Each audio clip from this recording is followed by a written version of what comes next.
Yes, hello students and welcome back to yet another video on the JEE Mains scam series. And आज मैं बहुत ही ज्यादा दुखी हूँ, बहुत ज्यादा डिसअपॉइंटेड हूँ।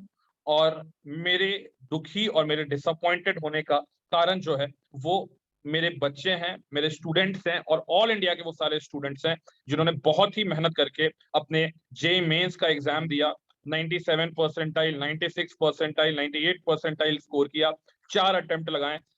लेकिन कुछ ऐसे स्टूडेंट जिन्होंने 15 लाख रुपए देके, 12 लाख, 15 लाख रुपए देकर अपने स्कोर को 13%, 14%, 0 पॉइंट समथिंग परसेंट, 1% से बढ़ाकर 99 परसेंटाइल किया, जिसके ऊपर सीबीआई की रेड पड़ी। और अब एनटीए के डीजी विनीत जोशी जी कहते हैं कि रिजल्ट में जो डिले हो रहा है वो इसलिए डिले हो रहा है क्योंकि उनके कुछ ऑफिशियल्स जो थे वो बीमार पड़ गए थे। कितना ही ये मतलब बच्चों वाली ये बयानबाजी है और कैसा ये इमैच्योर स्टेटमेंट उनकी तरफ से आ रहा है कि कोई अगर एक आदमी बीमार पड़ जाता है तो पूरा सरकारी तंत्र रुक जाता है, इतनी बड़ी एग्जाम की रिजल्ट से डिले हो जाती है।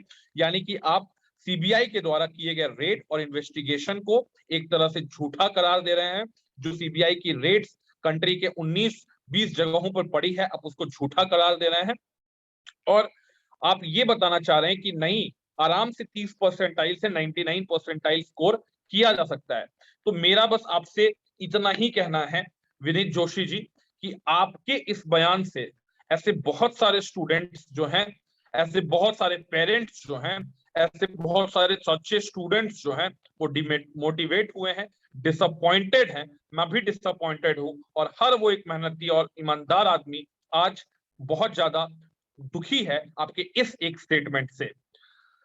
एक तरफ एनटीए का कुछ दिन पहले बयान ये आया था कि वो सेग्रीगेट कर रहे हैं ऐसे रिजल्ट्स को जो कि जिनके ऊपर अनएक्सपेक्टेड परसेंटाइल इंक्रीज देखने को मिला है। और मुझे पता है कि आपका ये स्टेटमेंट क्यों आया है। आपका ये स्टेटमेंट इसलिए आया है क्योंकि आप अपनी नाकामयाबी जो है वो छिपा सके, आप बच्चों से ये छिपा सके कि एनटीए जो है एक इतना बड़ा एग्जाम जेईई मेंस को सक्सेसफुली कंडक्ट नहीं करा सकता क्योंकि उसके ऑफिशियल्स जो है वो बिक जाते हैं, या एक सेंटर, पूरा का पूरा सेंटर खरीद लिया जाता है। और आप ये भी बताना चाहते हैं कि एसएससी जैसे, सीजीएल जैसे एग्जाम में भी जो करप्शन होते हैं उसमें भी एनटीए का कोई जवाबदेह नहीं होता है, कोई जवाबदेही तय नहीं होती है।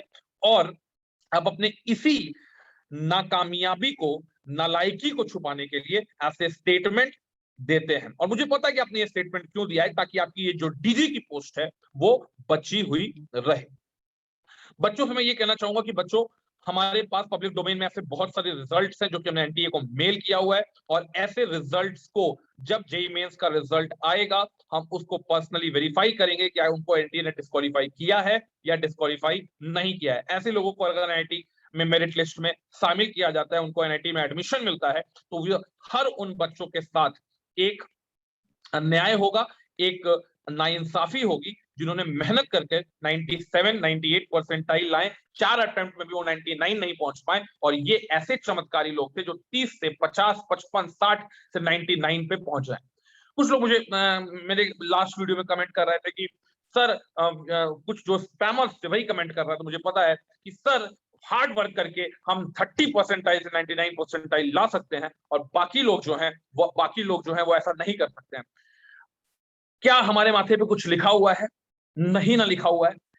हमें नहीं पता है कि कैसे 2 परसेंटाइल या 1 परसेंटाइल नंबर बढ़ाने के लिए कितनी मेहनत लगती है। और आप 30 से जंप करते हैं 99 पे। बाकी आपके 3 अटेम्प्ट में मार्क्स नहीं आ रहे थे, अचानक से आपके इतने मार्क्स बढ़ गए। तो ऐसा कुछ भी नहीं है। हम भी इस एग्जाम को दे चुके हैं, हम इस एग्जाम की बारीकियों को समझते हैं। कट ऑफ 89 परसेंटाइल था लास्ट ईयर, इस बार 93 परसेंटाइल हम लोग उम्मीद कर रहे हैं कि कट ऑफ जाएगा, ऐसा एक्सपर्ट्स कह रहे हैं। ये अपने आप कट ऑफ बढ़ गया या ये 15 लाख देने के बाद ये कट ऑफ बढ़ा? आप एक काम कीजिए ना, आप सारी सीटों को 15 लाख में बेच दीजिए। एक ऑफर निकालिए कि एनआईटी की सीट जिसको लेनी है उनके लिए लोन का भी ऑफर है। अगर आप 15 लाख नहीं दे सकते हैं तो आप बैंक से लोन लीजिए, बैंक से ईएमआई लीजिए और आके हमसे सीट खरीदिए। जो ब्रांच आपको चाहिए, जो कॉलेज आपको चाहिए वो हम आपको देंगे। आपको उसी हिसाब से पैसे पे करने पड़ेंगे। अगर आप पैसे पे करने में सक्षम नहीं है तो आप क्या कीजिए, बहुत सारे बैंकों से लोन लीजिए और लोन लेने के बाद ऐसी फैसिलिटी सभी स्टूडेंट्स को दीजिए ताकि वो भी मुंह मांगी आपको कीमत दे सके, और आपकी कीमत देने के बाद आपको ये रैंक फिर से मिल जाए, सारे स्टूडेंट्स को मिल जाए। ऐसी स्कीम लाइए, कोई दिक्कत नहीं होगी किसी को। कुछ स्टूडेंट्स मेरे लास्ट वीडियो में मुझे बता रहे थे, कुछ फ्यू स्टूडेंट्स बता रहे थे कि मैंने अलग सर को टारगेट किया है। भाई मैं क्यों अलग सर को टारगेट करूंगा? आप देख सकते हो कि मेरे जैसे छोटे यूट्यूबर, छोटे टीचर के बोलने पे ये इतना बड़ा मुद्दा जो है वो पूरा ट्रेंडिंग रहा एक दिनों के अंदर। और अगर उनके पास 55 लाख फॉलोअर्स है, अगर वो इस छोटे से इशू पे एक बार बोल देते हैं तो ऐसे बहुत सारे स्टूडेंट्स जो कि उनको मानते हैं, उनको, उनके लिए उनका ये बहुत बड़ा कदम होगा। किसी को यहाँ पे कोई टारगेट करने का मोटिव नहीं है, हमारा बस एक ही मकसद है कि जो डिजर्विंग स्टूडेंट्स हैं उनको डिजर्विंग कॉलेज, डिजर्विंग ब्रांच मिले। मैं ये बात क्लियर करना चाहूंगा कि इसको एक ये कंट्रोवर्सी मत बनाइए, ठीक है? अपने एडुकेटर से, कोई भी टीचर हो, चाहे वो अलग सर हो या कोई भी अनअकैडमी हो या किसी भी टीचर से आप पढ़ रहे हैं, आप उनसे गुजारिश कीजिए कि वो इस इशू पे वीडियो बनाए, इस इशू पे गवर्नमेंट को प्रेशराइज करे और सही रिजल्ट्स जो हैं वो पब्लिश किए जाएं। जो स्पैम रिजल्ट्स हैं, जो फ्रॉड रिजल्ट्स हैं, उनको डिफेम किया जाए। बाकी बच्चों, आपको इससे निराश होने की कोई जरूरत नहीं है। हम अंत तक इस लड़ाई को लड़ेंगे और हम देखेंगे ऐसे रिजल्ट्स को जो कि पब्लिक डोमेन में हैं, कि जिनका अनएक्सपेक्टेड राइज हुआ, अगर वो मेरिट लिस्ट में आते हैं तो हम इसके लिए सड़कों पर उतरना पड़े बच्चों, हम सड़कों पर भी उतरेंगे। हम ये नाइंसाफी बर्दाश्त नहीं करेंगे कि भारत का संविधान में हमें वो सारे राइट्स दिए गए हैं कि हम गलत के खिलाफ आवाज उठा सकते हैं।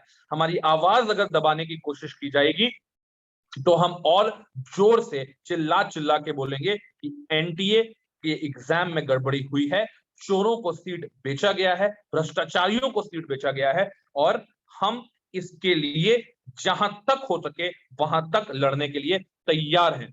और इसके लिए मेरा सबसे निवेदन है, मुझे किसी भी टीचर का कोई मैंने क्रिटिसिज्म नहीं की है। मैं बस इतना बोलना चाहता हूं कि जो बड़े एजुकेटर्स हैं, अगर वो इस मामले में बच्चों बोलते हैं तो ये आपके लिए बोला जाएगा। आपके साथ भी ये घटना अगले साल घट सकती है, ऐसे रिजल्ट्स खरीदे जा सकते हैं। तो फिर ये एग्जाम लेने का मतलब क्या है? ऐसे सीट खरीदने का फिर मौका सारे स्टूडेंट्स को दिया जाए, गरीबों को भी सीट बांटी जाए, लोन दे बैंक, बैंक से पैसा लेकर हर स्टूडेंट सीट खरीदे, फिर ये एग्जाम लेने का क्या मतलब है? और सीबीआई का जो ये रेड है, सीबीआई बोल दे कि नहीं, हमने ये रेड फालतू की थी और ऐसा कोई भी गड़बड़ी इसमें नहीं पाया गया है।